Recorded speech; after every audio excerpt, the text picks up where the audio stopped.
It's summertime. If you're a parent, you know what that means. It's time to keep your kids entertained. What a job. I'm Kim Komando, America's Digital Pro. You can sign up for my free newsletter at getkim.com. Now, lucky for you, I have a project that's easy and tons of fun. A DIY smartphone projector. Now, you're going to need a few things. A shoebox, a magnifying glass, hot glue, a smartphone, black paint, and scissors.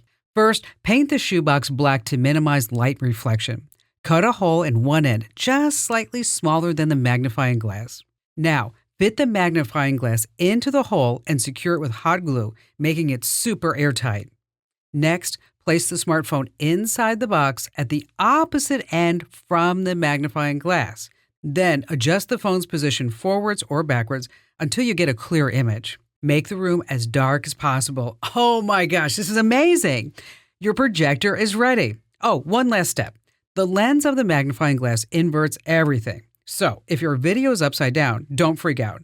Just flip your phone over and your problems have been solved. Now, go make some popcorn. And for more tips like this, hit that like button, share with a friend, and don't forget to subscribe.